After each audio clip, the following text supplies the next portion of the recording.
Good afternoon, everyone. Welcome to this VALUMICS webinar on the protein transition. I'm Pierre-Marie Aubert. I'm coordinating the Food and Actual System program at IDRI and member of the VALUMICS consortium. Really happy to have you all on board. So today's webinar is really about how do we manage the protein transition for Europe, and we have several invited speakers to share with us insights on that question, and this is part of the VALUMICS project on food value chain transitions. And as you will see, the idea is to start with a food system perspective, which will be given by Fabrice de Klerk, and then to raise questions about what does it mean for concrete transformations of food value chains. So I see we are still new colleagues joining the webinar. So I suggest we just wait for a few, 1 or 2 minutes more, 1 minute more, because it's already 3:02, and then we can start. But before we start, I just would like to present our panelists, invited speakers. So we have Fabrice de Klerk, who is the science director of EAT and researchers at Biodiversity, who will start the webinar by presenting the EAT planetary healthy diets, which probably most of you already know, but Fabrice will give us some insights on how it has been built and what it means for planetary, for both the planet and health. Following that, we will have a short interactions around polls and key questions for you, the audience. And we'll move straight away to Elise Hubert, who is a researcher at IDRI.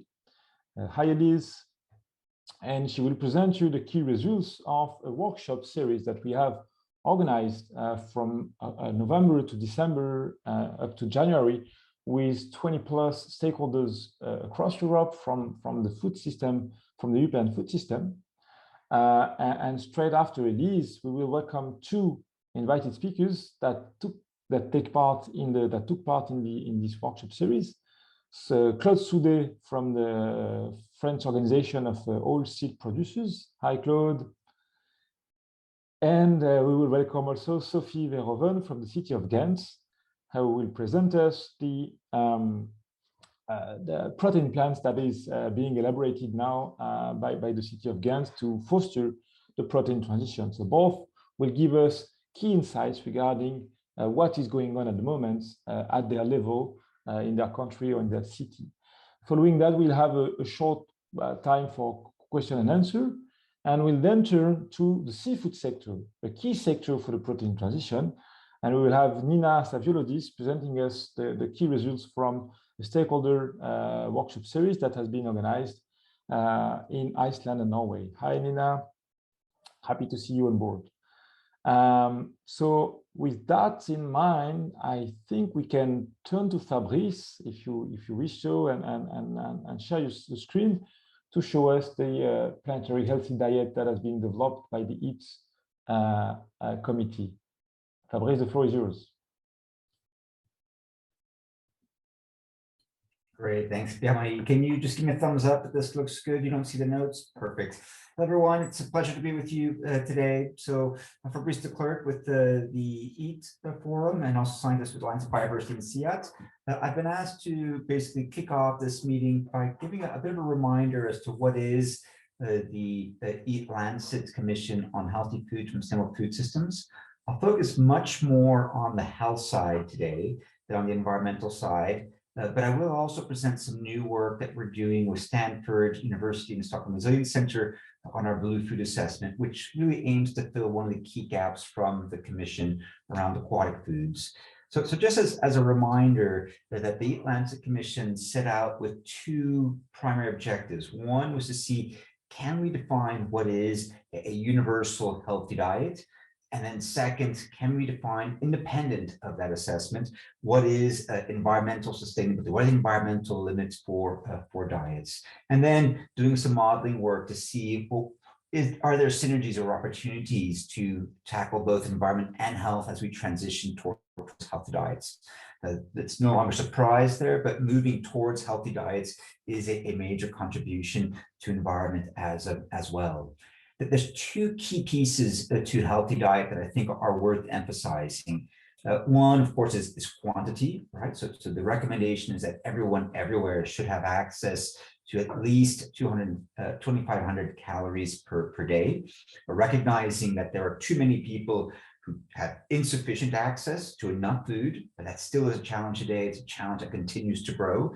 But on the opposite side, we also have a growing sector of the population, which is over-consuming and is challenged with other issues with dietary health, including, I think, the rise of NCDs or non-communicable diseases. So both of these are challenges, and increasingly we find that the same challenges are occurring in the same places. It's no longer a north or south issue, but we have cities, we have countries, and we have regions where multiple burdens of malnutrition are now acute challenges.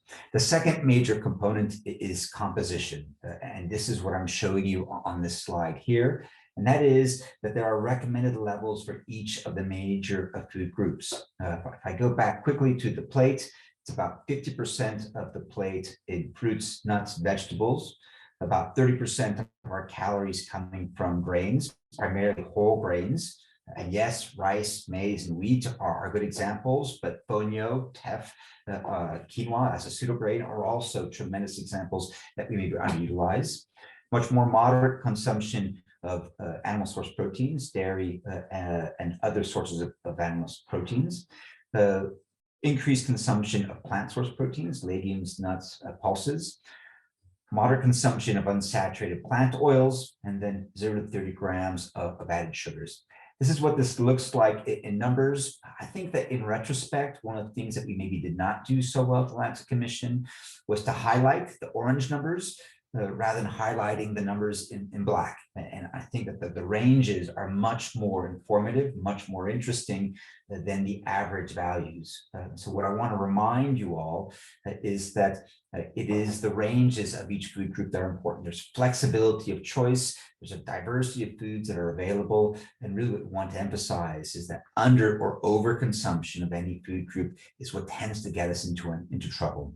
So with that in mind, we're still talking about 30% of our calories coming from whole grains, and here transition to whole grains, 0 to 100 grams of tubers or starchy vegetables, 200 to 600 grams of vegetables, 100 to 300 grams of fruits. These are two food groups that have minimum values above 0, so really critical piece of healthy diets. And then a whole range of foods that can be substituted. So whole milk or equivalents or dairy foods, 0 to 500 grams per day. I'll come back to meat in a second. 20 to 80 grams per day of unsaturated oils, 0 to 11 grams per day of saturated oils, and 0 to 31 grams per day of sugars. For the meat, I think this is the other, communication challenge we're faced with, is that people typically don't eat such a diversity of meats on a daily basis. And so what I've done here is I've presented these in weekly values. And so really the recommendation is 0 to 200 grams per week of beef, lamb, and pork, 0 to 400 grams per week of chicken and other poultry, 0 to 175 grams per week of eggs, and 0 to 700 grams per week of fish. So we are talking about 0 to 1,500 grams per week of animal source protein, excluding the dairy. So I think that really gives a different perspective, again, on the opportunities of diversification and different sources of protein in our diet. So we're really talking about even a single serving of animal source protein per day for many of us, with a focus on reducing portion sizes and diversification. I realize today we're going to talk about blue foods. And one of the challenges that you saw in this slide here is that we really included a diversity of foods from aquatic environments, what we're calling blue foods, in a single line, fish. And we flag that this is a food, an animal source protein, which really has the highest maximum range, quite different from land-based protein.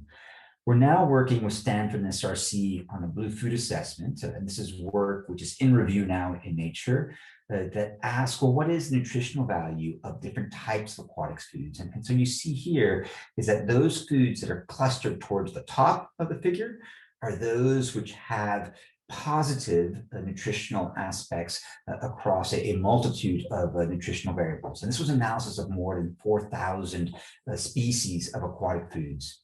So within this classification, there's two things I want you to see. One is that blue foods, on average, tend to be much healthier than land-based proteins, at least for the nutritional values that we're showing here. Small pelagic fish, sardines, anchovies are on the top of that list. Shellfish are second in that list. So again, let's keep eating those mussels. Large pelagics are third.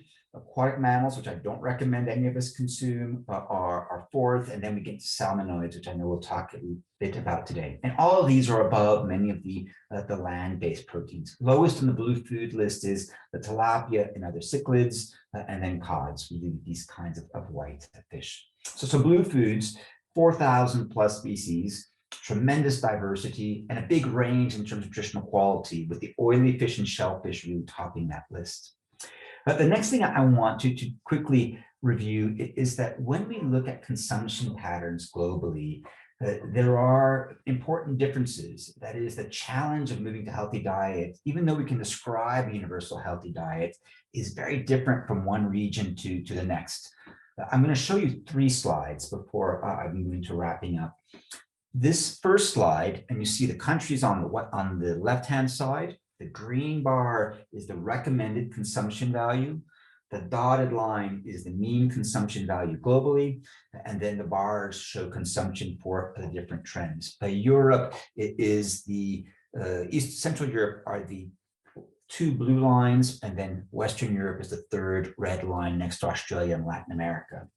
Here, these are foods that are protective, foods that contribute to positive health. Fruits, vegetables, legumes, whole grains, nuts, and seeds. The message I want to share here is that they are universally underconsumed. There is really almost no region on Earth where these critical foods are being consumed at recommended amounts. We talk a lot about meat reduction. We don't talk nearly enough about diversification and increased consumption of a diversity of, again, plant-based foods. The second one is foods which have unique nutritional values. So milk on the left, the first one, again, underconsumed for the most part from a health point of view.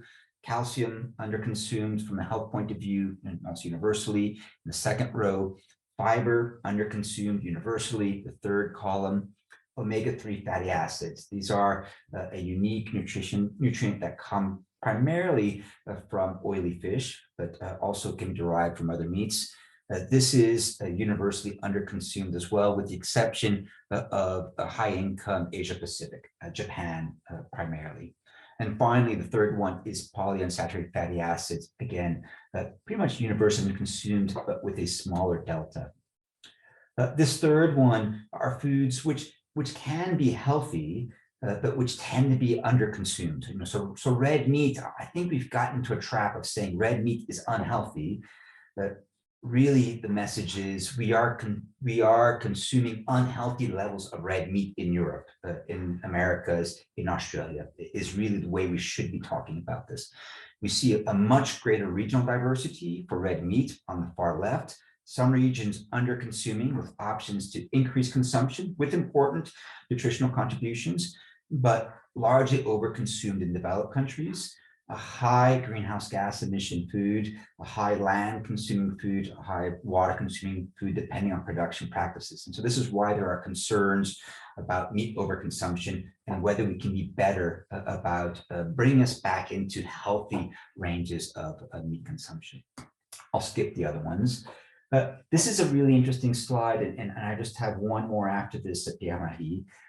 From, again, the same study. This is from the Global Burden of Disease collaboration, looking at what are the primary drivers of premature mortality associated with food consumption. So at the top are those foods that are the primary drivers of premature mortality. So I have mortality attributed to diet on the left, number of deaths at the global level attributed to diet on the right. Same pattern, basically.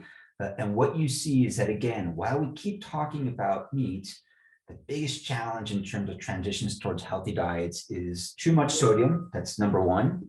Diets low in whole grains is number two. So increasing fiber consumption.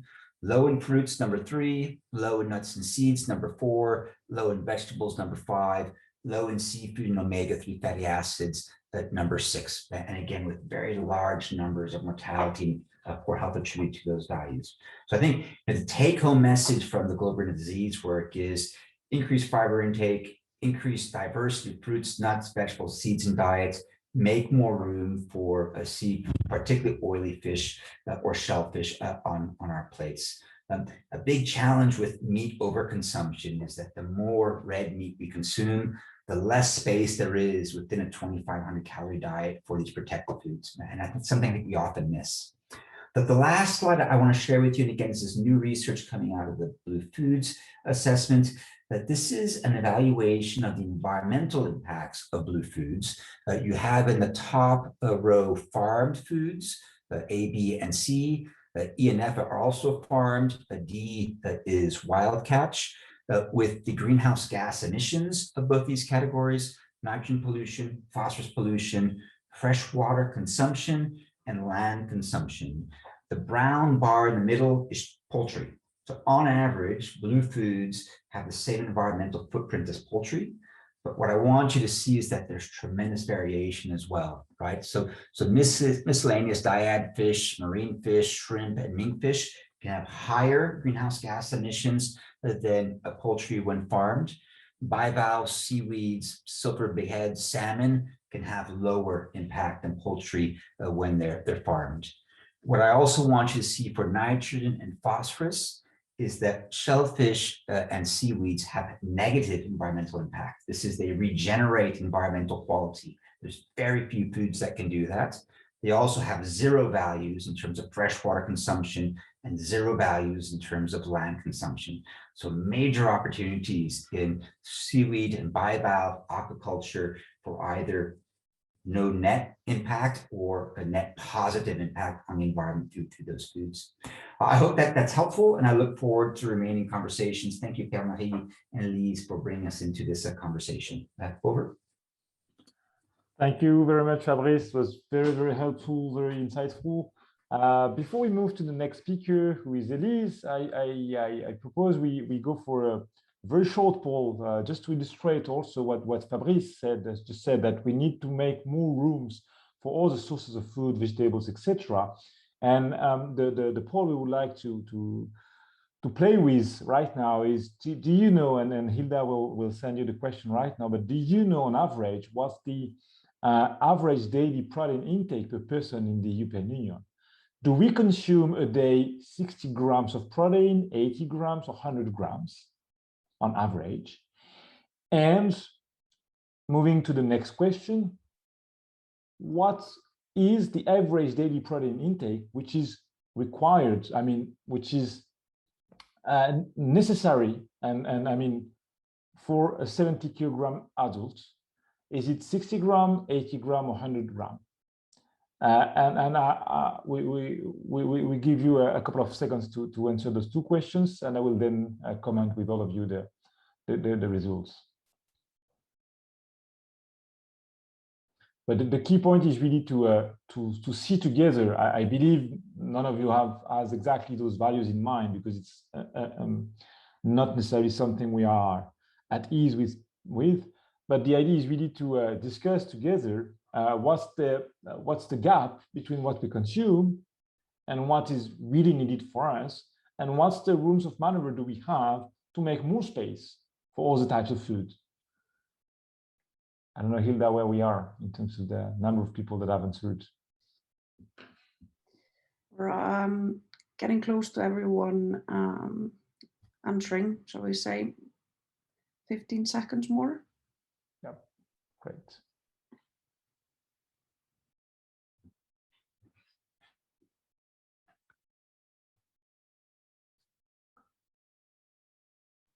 Okay. Let's go. So I'll end the poll now.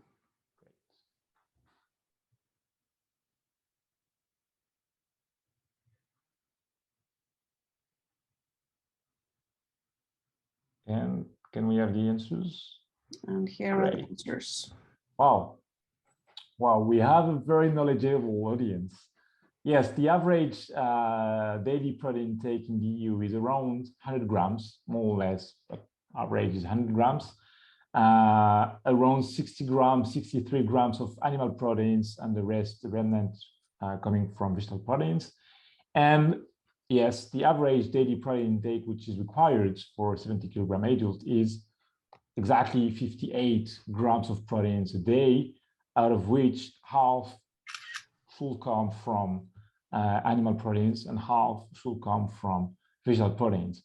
So meaning that basically we overconsume 40 grams of proteins a day, and all those 40 grams of overconsumption basically come from, or 9 out of 10 of those overconsumed proteins comes from animal sources food, which means that we have a lot of rooms of maneuver to move towards a healthier and more sustainable diet, because we gave only 10 minutes to Fabrice to make a presentation, so he didn't have the time to go through all the environmental dimensions of the planetary sustainable diet, which has been proposed by the Eat Lancet Commission. But of course, it has been mentioned a couple of times that eating animal proteins has also, on average, more environmental consequences, even though some of them are really important when consumed in the right range. So with that in mind, the idea of the next presentation, which I will introduce shortly, is really to say, okay, we have set the scene at the food system level, but now comes the question of how do we get there? And how do we get there is really a matter of transforming food value chains from farm to fork. And so it cannot be something which is done by researchers in their lab, working on their own, etc. It has to be a collective discussion, a collective action. And for that, we convened last year a range of 20 plus stakeholders to discuss that around 3 key value chains, which are the dairy value chain, the plant protein value chain, and the wheat value chain. And I'm happy to give Elise the floor to present the key outcomes of that process, which you will see raised more questions than actually propose answers, but at least it was a collective endeavor. Elise, the floor is yours. Thank you. I hope you can see my screen properly. So, I mean, as Pierre-Marie just explained, one of the key points to understand in this presentation is that the protein transition poses a lot of questions for the transformation of food value chains in Europe.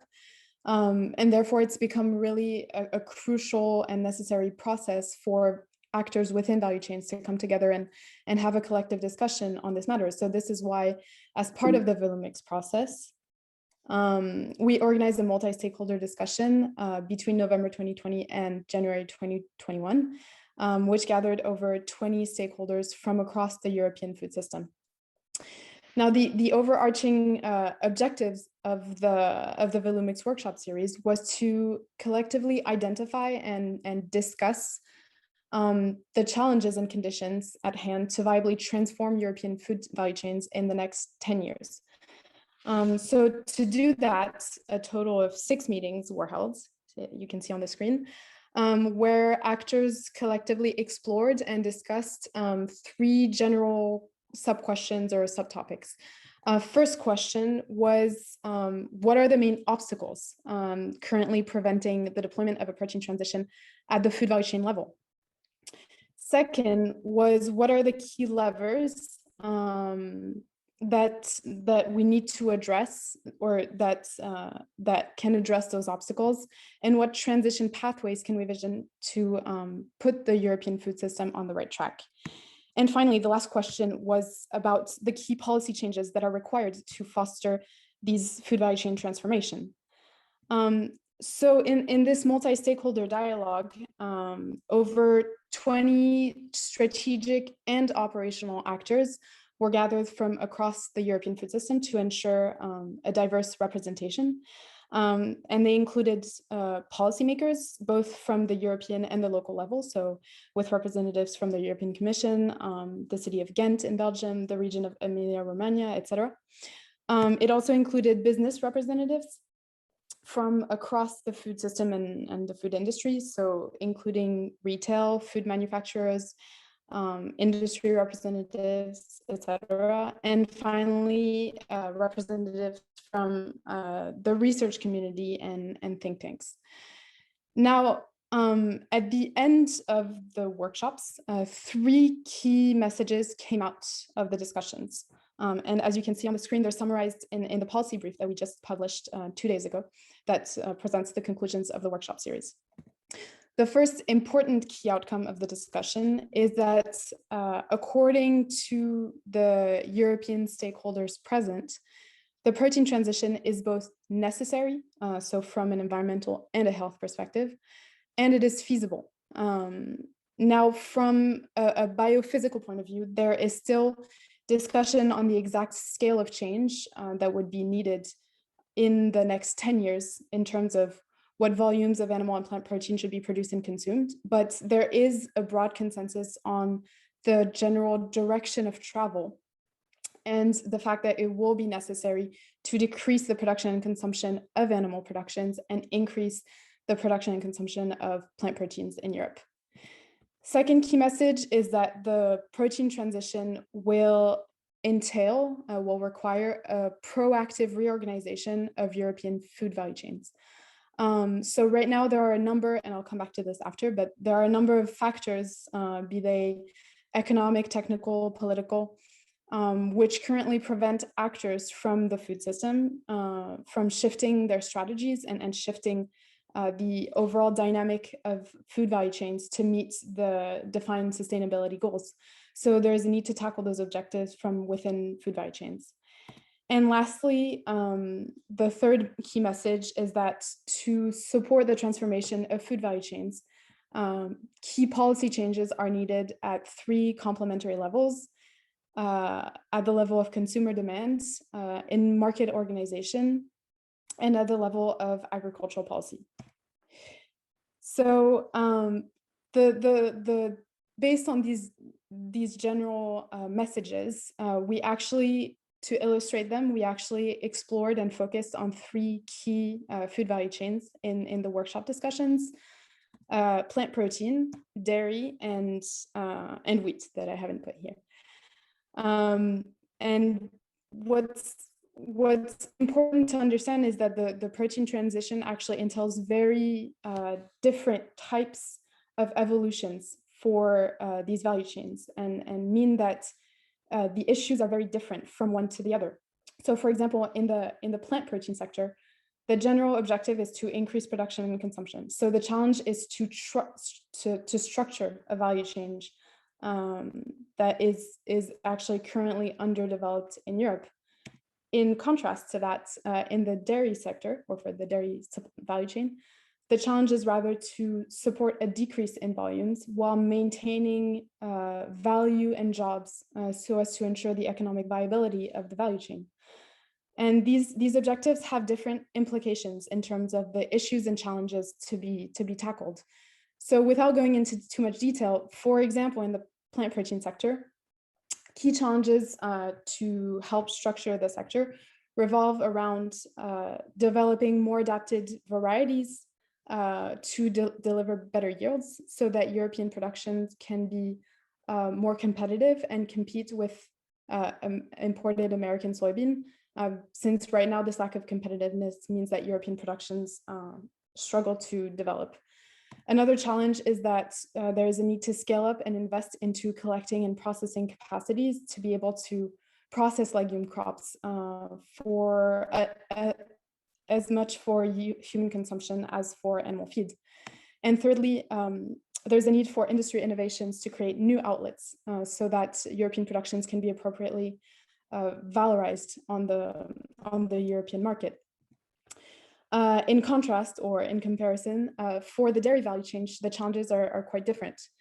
So the necessity to scale back on volumes needs to be done in a way that maintains value in the sector, which means that there is a challenge around how actors can strategically shift from more commodified productions where value is gained mainly on the large amounts of volumes processed and produced to more differentiated productions that are more labor intensive. And this is especially a challenge since large dairy companies handle the bulk of production and are increasingly turning towards the production of commodified products. So this means that a decrease in volume there are two scenarios. It would either mean that large facilities continue to process the same amount while small to medium enterprises disappear, or in another scenario that fluxes would pass through SMEs and large facilities would be rebalanced. Of course, then the decrease in volumes poses a lot of questions in terms of how to handle stranded assets. So the thing is, for value chain actors, it's difficult to envision tackling those different issues without the support of strong changes in the policy landscape. And in general, three broad policy shifts are pointed out in this respect. First, the issue of consumer demand. So, of course, there's indications that evolutions in consumer perceptions are already happening in Europe. However, even the Farm2Fork strategy points out that public intervention is clearly needed to support changes in food practices towards more plant-based diets. And so to this end, there is a need to go beyond traditional approaches, which are largely based on communications campaigns, which have historically had a limited impact, to go towards more direct changes directly in the food environment of consumers. Then there is the policy issue around the question of market organization. So right now, food value chain actors operate in a context of strong international competition. So as we saw, this can limit, for example, the development of legume production in Europe.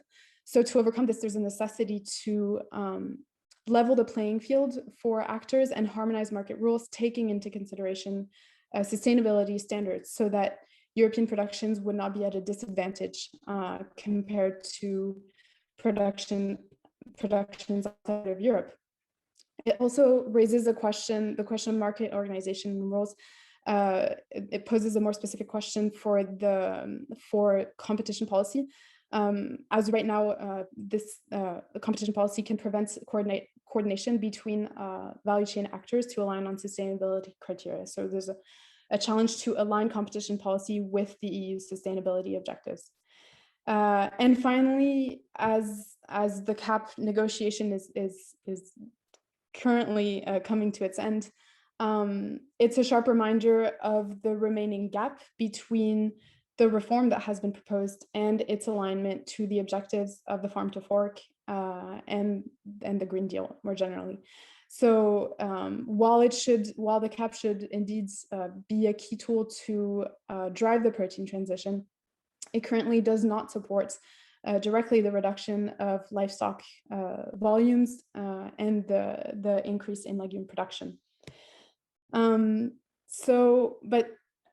as the example of the CAP reform shows, however, we cannot wait for policymakers to entirely drive the change. And that's also a key message that comes out of this workshop series, because there is currently, more generally, a problem of collective action in the food system, whereby actors from food value chains pass the buck to each other. So between legislators, business representatives, consumers, etc., where they designate each other as responsible for making the first move and driving the change. But in fact, to tackle the considerable challenges which are at the heart of the protein transition, there's a necessity to overcome this deadlock, meaning that in general, each and every actor that has a stake and operates in the food system needs to move simultaneously at different levels and in the same direction to foster cumulative effects to drive the protein transition. That's it on my end. Thank you so much, Elise. I guess you've outlined many strong challenges, Maybe to follow up on that, I suggest we give the floor right now before opening the Q&A to Claude and then to Sophie, who will give a more situated perspective based on their experience in promoting plant-based protein policies, etc., either at the farm level with Claude and farm and industrial level, and at the city level and consumer level with Sophie. So Claude, the floor is yours for 5-7 minutes. Thank you. Good afternoon to everyone. Thank you for giving me the opportunity to share some insight from the French perspective on this issue. When you say that transition is feasible, I will say, yes, it's feasible, but to this, we have to meet some conditions, and it will need some time. In France, we are working on this issue of consuming more plant protein, and we were dealing with this more concretely since the food law in 2018. At this time, there was a proposal that in the school there is one meal without meat each week, and there are questions to the French organizations on, for instance, for the oil and the protein plan interbranch to propose a plan to meet some of these questions. On these questions, there is the food, but also for us, there is the feed issue with protein, because we should not forget that since the beginning of the 60s, we import with no trade, with no taxes. So there is a full, completely open market in EU, and we have to comply with this. So we tried to have to build this plan in 2018, and in fact, for the food side of this, we find that we have to double the French production of plant protein for food by 2028. And if we are able to do this, we'll be able to provide 100% of the French need on the plant protein. But it's not so easy to get there. We have 5 objectives in this plan. The first one was to meet the expectation from the consumer and the society. So consumption of plant protein, GMO-free, which link to the environmental and climate change, but also how to preserve employment in French territories. Issue in feed sector was to improve from 10% sovereignty situation, knowing that in France, we are one of the highest level in EU, because we are till now, we are 55% autosufficient for feed, protein feed.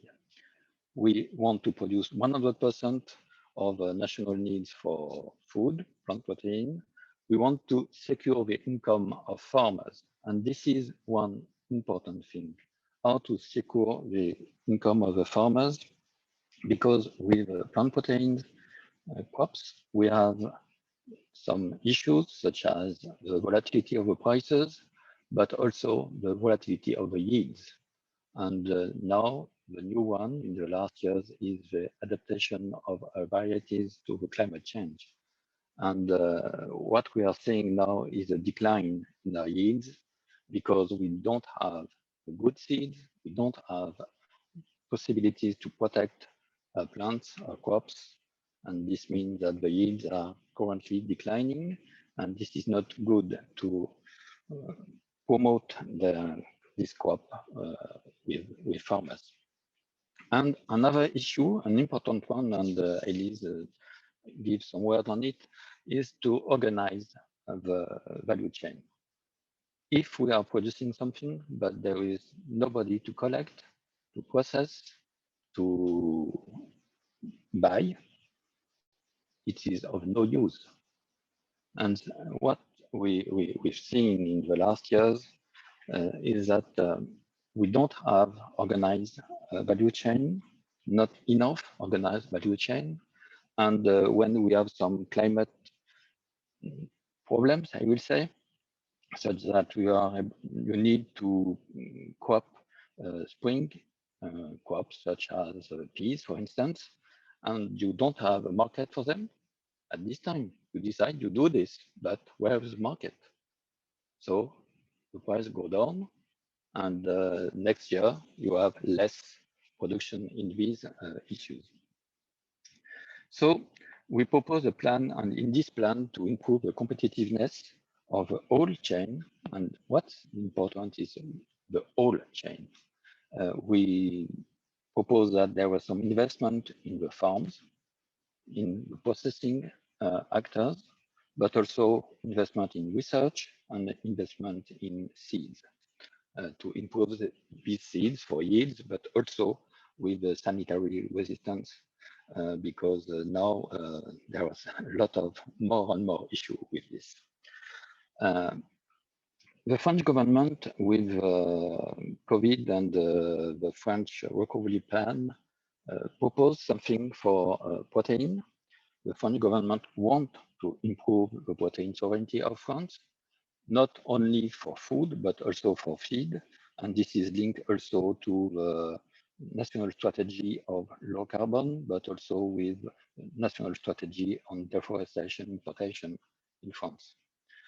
So the French government in this French recovery plan proposed 120 million euros support to farm level, processors level, and research.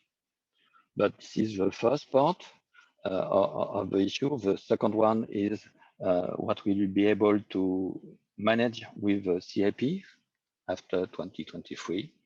And there are some proposals now on discussion with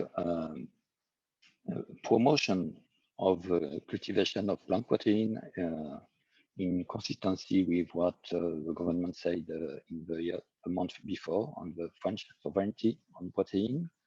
There will be an increase in the coupled support dedicated to protein crops. We are used now to, we use 2% of the national envelope till now, and we will go to 3.5% at the end of the new CAP reform. This is something that may help farmers to try to crop protein plants, but this will be of no use on long term if we are not able to organize also the value chain. If we are not able to process and to find some innovations there, and if consumers are not ready to pay, because when we are producing with all the rules that are put in place, you speak about Farm2Fork, but also the biodiversity strategy. This means that we'll have an increase in the prices, and it is possible to do, but at the end, it will only be done if there is an income. With no income, with no regulatory contracts, I will say, it will not work on the long term. And we've seen that it's not enough to say it will work like this. With the COVID situation now, we've seen that there is an increase in local consumption and going to direct buying, but now with opening, it go down. There is still a little bit more buying and direct buying, but we're seeing that the trend is now going down. So this is my short reaction and insight of how it works in France. Thanks a lot, Claude. I think it was really, really useful to have that, I would say, from the ground perspective, really concrete, really clear. I think it's you give a nice transition to Sophie's point on the question of market demand, in the sense that the city of Ghent is precisely working with consumers to increase their interest in such protein plants products. So Sophie, the floor is yours.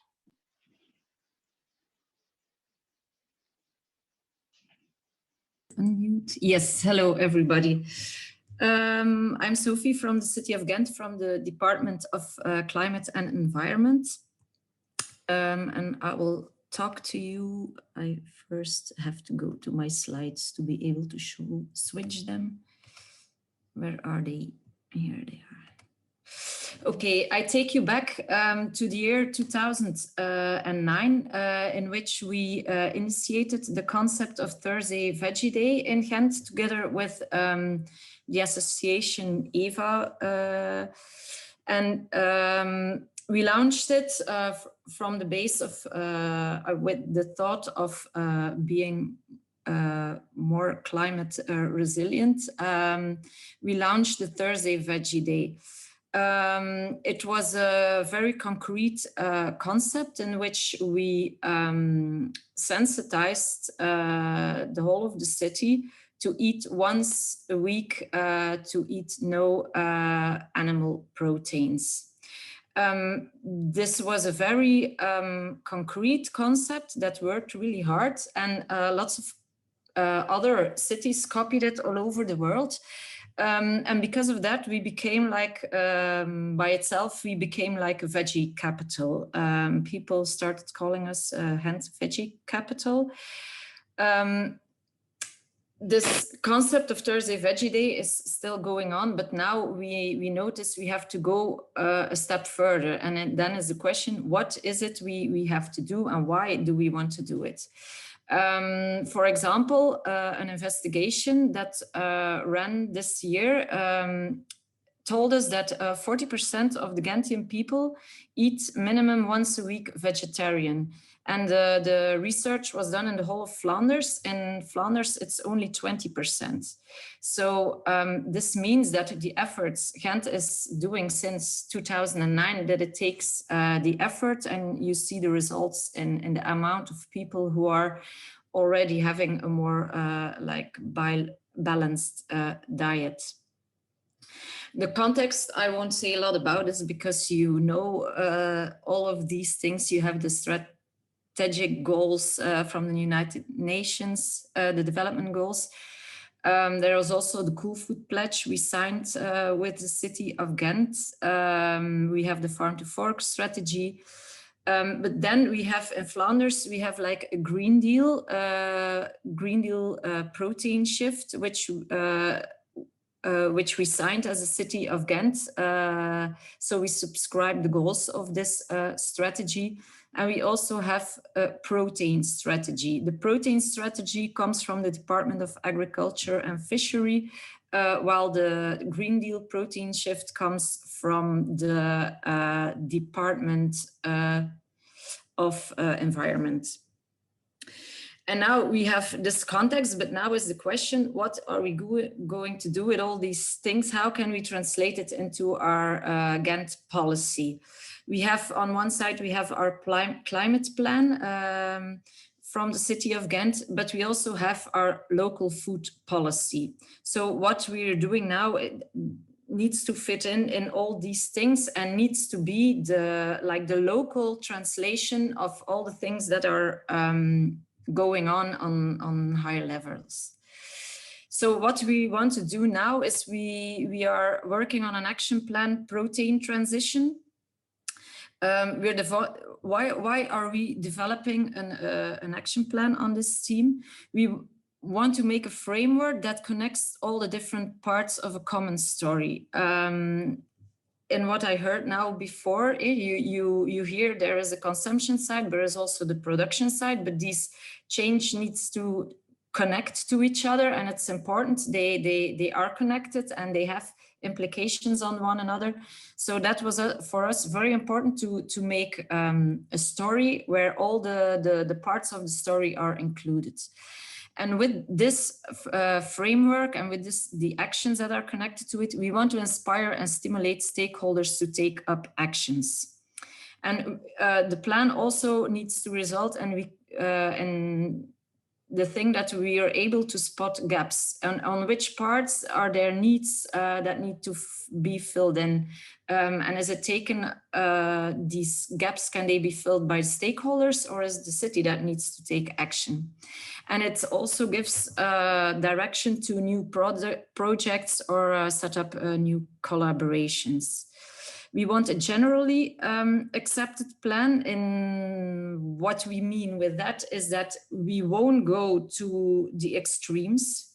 We want an, how should I say, not an average plan, but we want a plan that everyone can agree with, because the aim of the plan is that we want to inspire stakeholders to take action. If we go to extremes, we lose lots of possible stakeholders, and it's the purpose of the plan that we can, that we can get them on board. The plan will have goals and indicators, and monitoring. This is something we really want to make work of. So we're also having lots of discussion with research institutions and universities to be able to develop a monitoring tool, how we can see how the evolutions concerning this plan is going. So our plan, the global goal will be CO2 reduction, because it has to fit our climate plan that says we have to be climate neutral by 2050. So we want to hang up our story to this CO2 reduction story. On one hand, we have production. The plan will talk about new alternative proteins, because we have lots of research institutions on the ground area of Ghent, but we also have industry who are developing new things.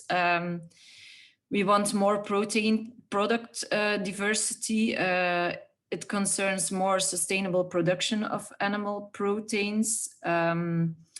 We want to handle more protein production of plant-based proteins, and we want to treat less waste of proteins. And then on the consumption side, we take the goal of the Green Deal protein shift from Flanders that says that there has to be a shift of the consumption to more plant-based proteins for 60% and less animal proteins 40%. So with this, oh, that's my sorry. Yes, that means that the time has passed. So I will go very quickly. My 7 minutes have gone. And the second goal is that consumers need to choose sustainable produced proteins. If they consume animal proteins, that needs to be they need to be sustainable. We will do it through several things, to providing access to products, menus, including fair prices, the food surroundings, how do people see food in their daily life? It has an impact on how people make up their choices. We want to strengthen competences, the knowledge of people, knowing where to buy products, how to cook with them, and so on. And it also concerns change of habits and traditions. We involve lots of stakeholders in this process, one on developing the plan, but on the other hand, we invite stakeholders to subscribe the goals of the plan and to take action in order to help achieving the goals. We will work with a participatory platform, an online platform on which stakeholders can subscribe any hour of the day, and other people can see it any hour of the day. And this participatory platform will be launched on the 9th of November. Then we have some actions from the city of Ghent, but this is not the most important thing, but because our actions are important, but also the ones of the stakeholders. But what is very important that with the city, we want to give the good example, practice what you preach. So we, as a city, we have to first take the good example in doing things. And then, stakeholders, we see it very broadly. So we want to involve as much as organizations and enterprises as possible. So that's in short what we're doing. Thanks a lot, Sophie. Thanks to for this quite clear presentation, and I would say insightful in the sense that inspiring as well. I would love that all the cities I'm living in do the same thing. We have two questions from the Q&A, which I would like to share with you before we move on to the seafood discussion. One is about do we need state intervention? This is more for Claude, probably. Do we need a state intervention to get growers to do more plant proteins and less of the traditional crops they do that are the more profitable, such as wheat and those are primary cereals? And if yes, under which form do we need the support from the state or those type of intervention from the state? Is a good question, and not easy one to answer, because today farmers may be interested to have the biggest income there they can, but they have to manage their soil, they have to manage the agronomic part of this, and to manage this they have to have different crops, and they need, for instance, some oilseed or protein crops to be able to better manage their soil. So we have to find a balance between different issues. Another one is, and maybe it's something we have to do understood by a lot of people, more people, is that European Union have some agreements instead, for instance, with the United States, saying that we will not promote too much in certain limit protein crops in EU. And this means that since the 60s, we concede, I will say, we said that our protein will be produced overseas because we are not able to compete. And the way to be more able to compete is to support farmers that they go in, but on the long term, it will not work. It will only work if we are able to structure a value chain inside the EU. And if we are able to do that, what we will put in place in EU, for instance, Farm2Fork or biodiversity strategy, if we put them in place in EU, but we still stay fully open, we will not be able to compete. If we are not the same rules, it will not work. For instance, today, we are importing a lot of plant protein for food from Canada, for instance, but not only from Canada, but it's not the same rules. Yeah, and people have to know this. I think it's a real matter of concern for many stakeholders, and it's good that you remind us about that, Claude. And this brings me to the second question raised in the chat, which I would like to address to Fabrice, if you are still with us, because it's more a question of trade. And I was wondering if you could share with us how, within the Atlantic Commission and beyond, how do you treat this question of trade, and what's the good level of trade, or how do we think about trade when we want to address simultaneously environmental and health challenges, while keeping in mind what Claude has just reminded us, the need for farmers and for food chain actors to be profitable if they want to continue in the business and to produce? Tough question. Sorry, Fabrice. It's a great question, and you're asking the ecologist, so even tougher. So I think trade, like many other variables, it's not a univariate answer, right? It's no trade or all trade is not what we're after. Indeed, if you look at what might be an agroecological capacity of a region, Central America, to produce cacao, coffee, cinnamon, spices. These are fantastic products to be trading from those regions. Those countries that have extensive grasslands, Midwestern US, Eastern Africa, the Pampas of South America, I think there's tremendous opportunities there for regenerative livestock production. And so I think that when you look at it globally, what are those crops that are best adapted to regions is an interesting question. What are crops that are easy to transport over long distances without chance of perishability is another, I think, interesting opportunity.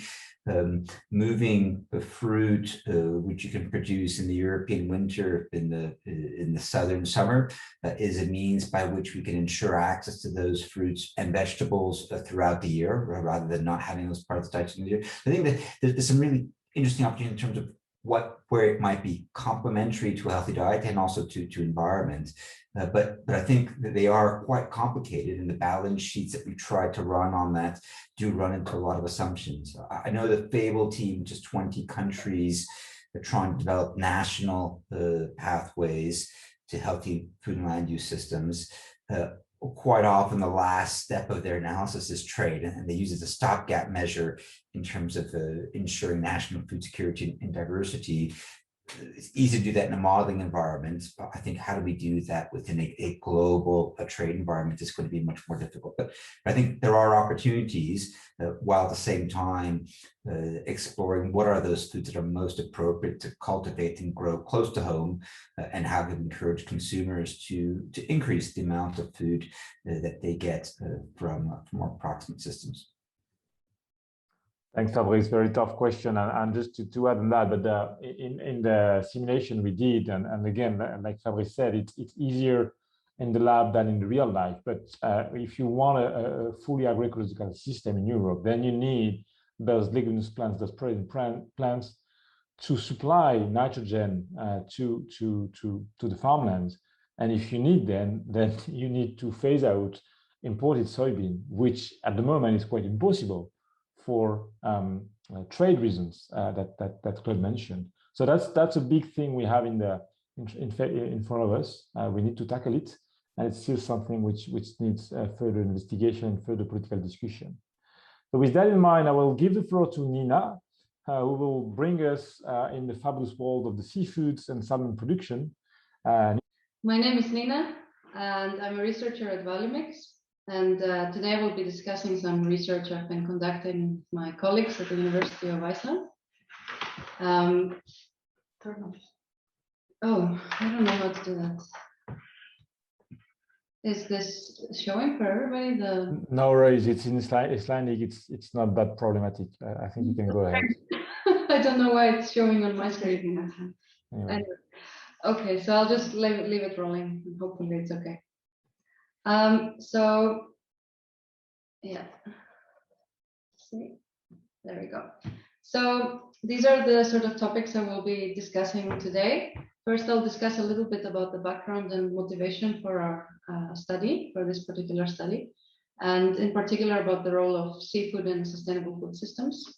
And then we'll situate a little bit salmon aquaculture in the sort of broader discourse of food sustainability challenges. And then I will then briefly talk about a little bit the aim and the methods of our study and discuss our preliminary findings. I will then end my presentation on the future vision of sort of salmon aquaculture as it was emerging from our participants, and then discuss some challenges and opportunities for the future. Okay. So Fabrice, of course, discussed this quite well, I think, but it's, I think, widely recognized that food systems need to transition towards sustainability in order to stay within biophysical limits, and that's our starting point too. And this need for a food system transformation to meet these sort of grand sustainability challenges amidst increasing population and increasing demand has been identified in numerous high-level reports, not just in Eat Lancet, and in the academic research. So the Eat Lancet report, of course, which was a multidisciplinary assessment, had some major sort of necessary changes, and one of them is dietary change, so including a substantial reduction of animal protein sources, and then reducing food loss and waste, and in general reducing environmental impacts. And that was the background for our study too. But while much has been already researched and written about and discussed about in the context of terrestrial agricultural system, much less has been made of the role of marine ecosystems and especially seafood in the sustainability transition. It should be noted that the term seafood also, like Fabrice was pointing out earlier, represents a very diverse category of foods.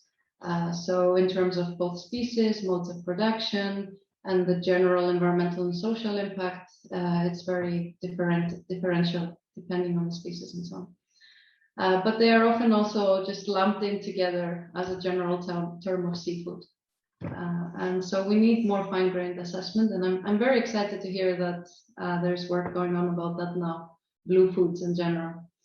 So more recently, there has also been an effort to approach seafood from a food systems perspective, whereby seafood sustainability is placed at the sort of broader context of food systems in general, and thus connect the sustainability of the seafood industry sector to the global challenges of sustainably feeding around 9 billion people by 2050. And it's also important that to recognize that in terms of animal protein provision, seafood has an important role to play, because we want to meet the dual goals of healthy and sustainable diets, and seafood provides a lot of good healthy protein, which is performing better than livestock in that sense, as Fabrice also pointed out. So as well as everything else, seafood has an important role to play in food security considerations, and that's of course very important to developing nations, but it's also increasingly being recognized in Europe, for example, as a security issue. And that's why the European Union has these new strategic guidelines now on how to develop, for example, aquaculture within the region to reduce the dependency on imports of seafood. Okay. So it's important to consider seafood, like I said, as part of a wider global systems approach, because there are various interlinkages between land and oceans in terms of food production, which are intimately connected to these grand sustainability challenges. So for salmon aquaculture, which is our topic today, the link among these different systems is most obvious when we look at the provision of feed. So the image here is by our colleagues at SINTEF, who conducted a study that is also part of the VALUMICS project that analyzed the flow of products in the Norwegian salmon value chain, using data from public databases, from open company reports, and from the scientific literature.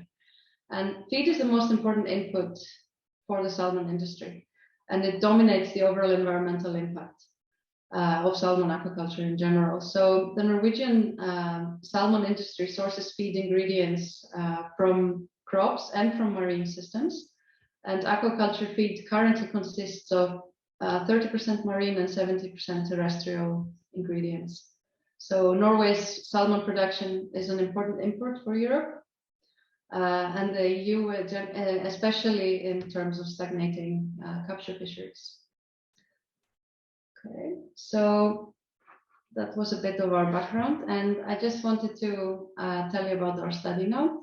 So with this study, we wanted to explore the perspectives of the aquaculture industry in relation to these grand challenges that I just discussed, and what or how representatives and experts foresaw a sustainable transition for the industry going forward. We also discussed what conditions in the institutional environment might support or enable a sustainability transition. We conducted focus groups and interviews with industry representatives, so mostly CEOs or other high-level management, and industry experts in Norway and in Iceland, and we also discussed this with one EU-level expert.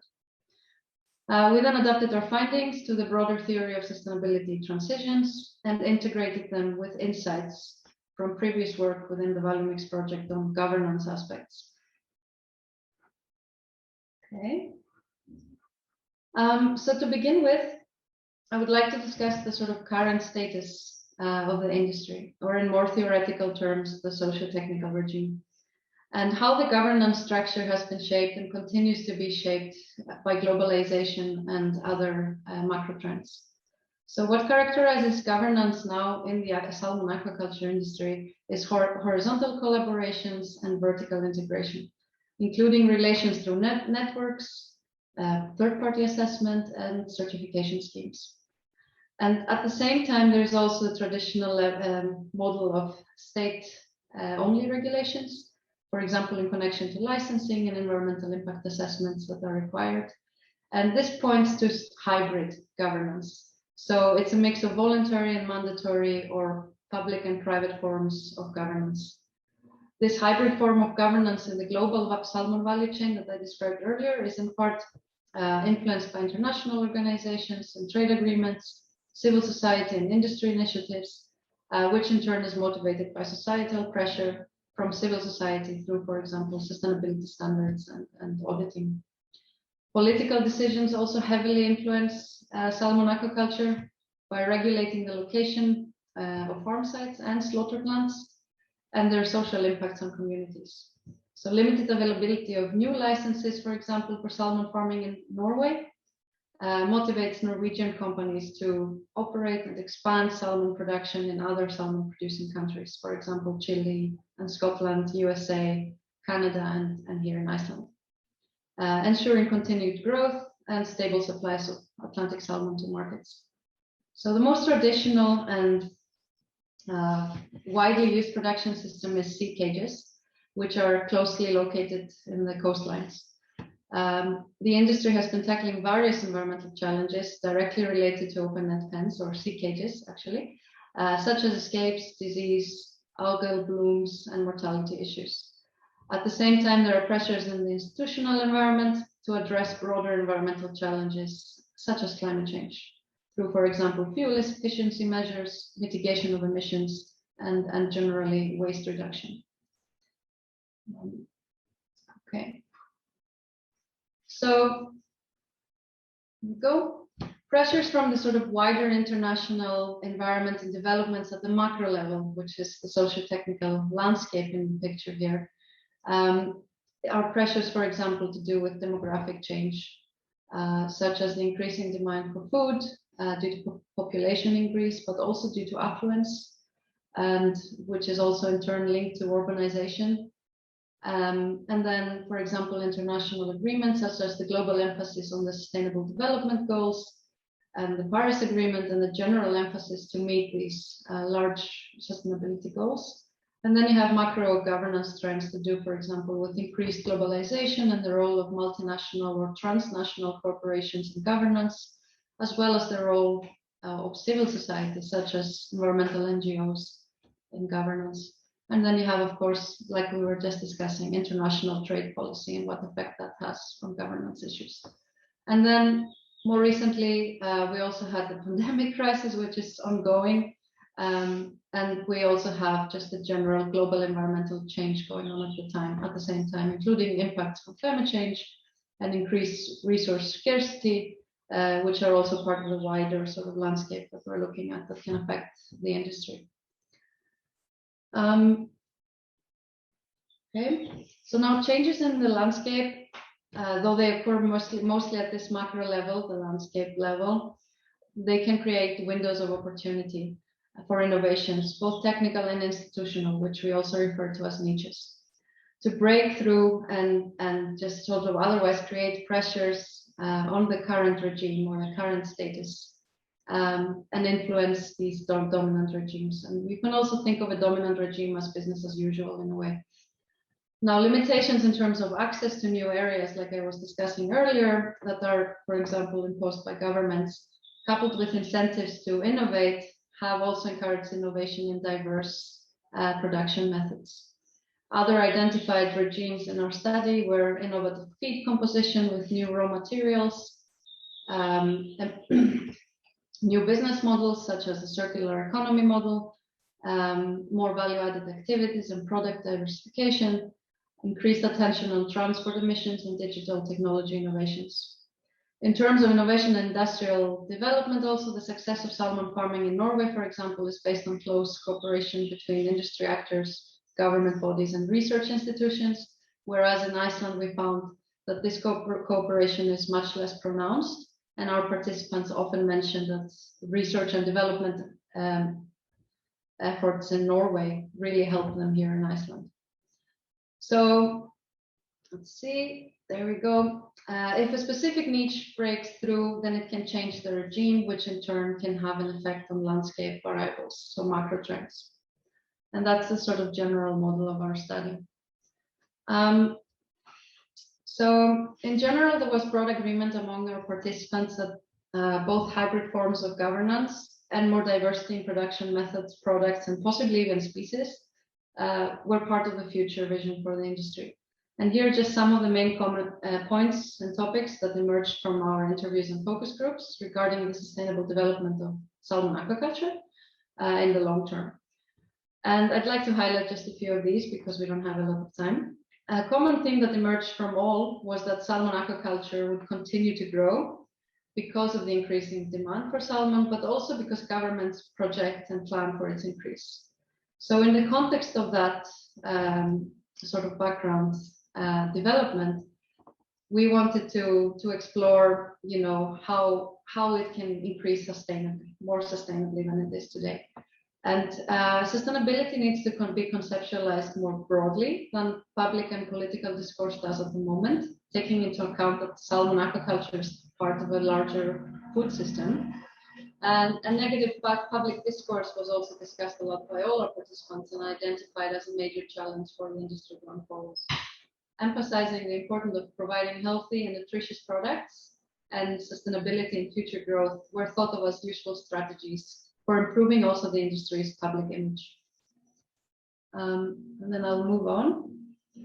So here are some preliminary discussion points from our analysis. I'd like to highlight just 2 points. Identifying low-hanging fruit for the industry to further reduce environmental impact is important if sustainable growth is actually the goal.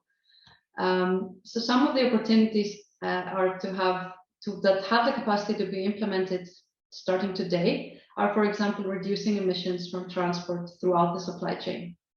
As one participant said, salmon farming is like 80% transportation. We're moving smolt, we're moving people, we're moving feed, it's all a movement. So reducing emissions from transport is related to optimizing logistics and product form also.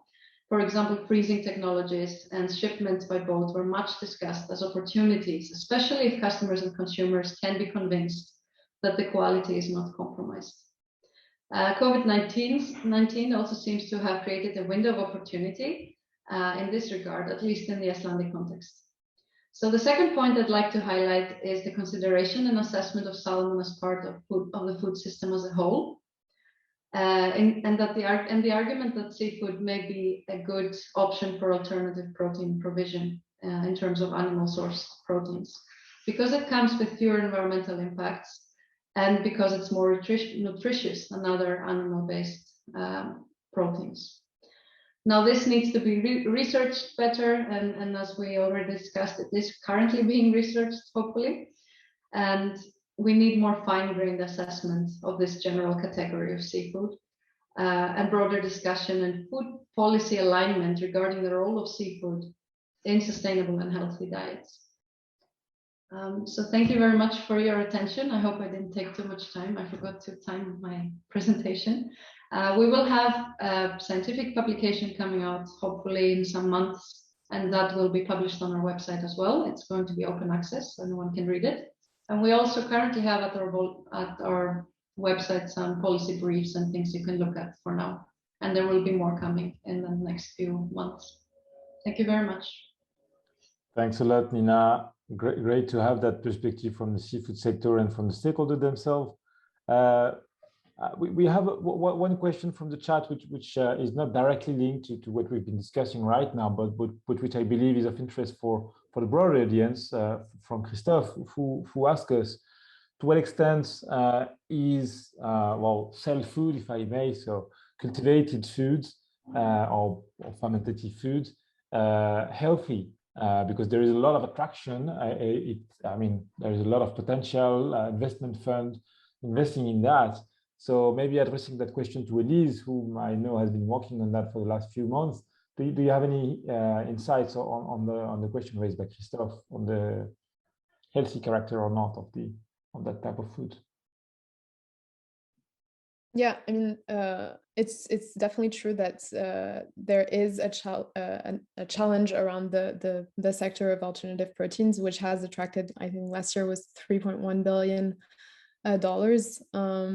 worldwide, and that includes especially the sector of cellular agriculture.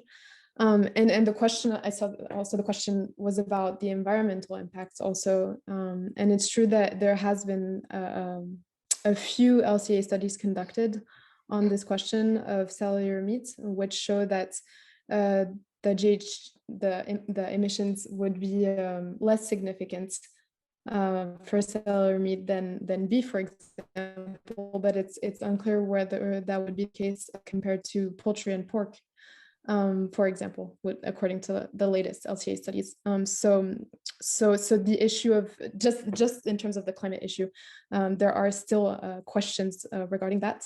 And then concerning the health question, it's definitely a criticism that has been addressed to this sector and actors in the sector of alternative proteins and cellular agriculture generally put forth the fact that because they have full control over the products that they are producing, they are able to introduce nutritional elements that could be beneficial for the health of consumers. But it's in terms of food safety, there are still impending questions because these are not products that have been brought up to scale yet and commercialized. There is the first instance in Singapore lately where a product has been sold. But it's definitely a key challenge and question for the sector. Thanks a lot, Elise. I have a few questions arising also from the different presentations we heard. So questions that I would like to address to each of you now that we are close to the end of the webinar. And maybe to Fabrice, a quick question. We've just heard from Nina that from a stakeholder perspective and from a state perspective, there is a wish to really increase the production of salmon. How do you see that from the perspective of the planetary health diet that you presented earlier? And do you see that it matches well, or I mean, how do you see that? Yeah, so from a health point of view, as I think we showed earlier, there's some huge opportunities in blue foods. We would continue to emphasize diversity, right? So salmon certainly is one of the more nutritious of the blue foods because of its omega-3 fatty acid content in particular. But there are other blue foods as well. So I think the challenge always is to bring these important opportunities and put them on the plate and not remember that our target is how these foods are presented on the plate. One classic example is salmon fish and chips versus salmon on a salad, right? So let's not forget that it's a whole of diet approach in which blue foods in general and salmon in particular indeed are important opportunities. So I think there we would recommend more investments. There are opportunities in aquaculture. There's some challenges with aquaculture. Feed is a big one.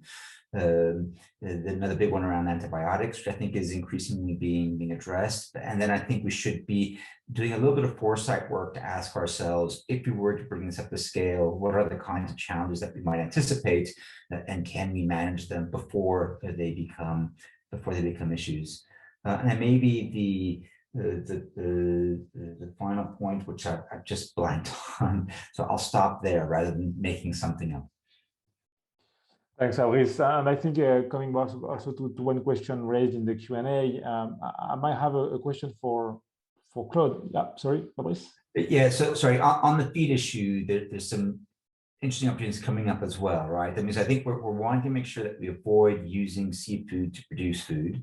But there's a great company in France, the feed, which has an industrial symbiosis. So they're next to a potato processing plant. They're using that to raise black soldier fly larvae and developing a high protein feed from food waste. And so blue foods as an option to become more circular, I think has some really fascinating opportunities. So that's the point that slipped my mind in the last comment. Yeah, it makes a good link to the question I wanted to address to Claude. I mean, the French protein sector has for quite some years now been exporting peas and Faverolles to Norway for feed. Are there any opportunities for the French protein sector, plant protein sector, in the growth of the salmon sector in Norway, in Iceland, in Nordic countries? I mean, how do you see that from a French and stakeholder perspective? Do you see any opportunities for the stakeholders you are representing? Thank you for this question. First, maybe I should say that if we export broad beans to northern countries of Europe for salmon production, it was because we used to produce these beans for human consumption market, and because we are not able to protect these beans about insects, we have insects in the grain, and we lose the food market. So we have to find new outlets, and fish was one possible solution for this. This is one of the questions, what sort of protein, of plant protein we want. And for instance, if we are not seeing the varieties that are adapt to climatic conditions, that are now adapt to the insects or other sanitary questions, this means that we will lose the market for human food, and maybe feeding fish is a solution. But to be able to compete with soy, we need a lot of improvement in what we are able to do. Don't forget, we only have one harvest a year. In France, for instance, not two, one. And this means that the costs are not the same at the end.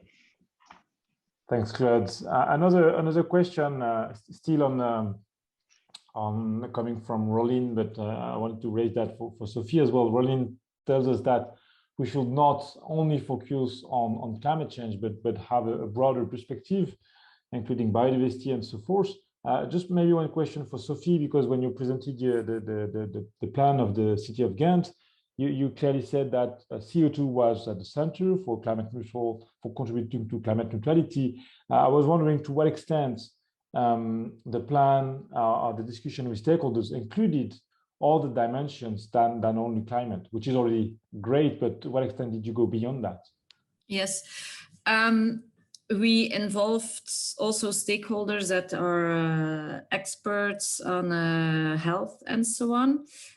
So we absolutely want to take into account the other perspectives, but they are not the leading perspectives.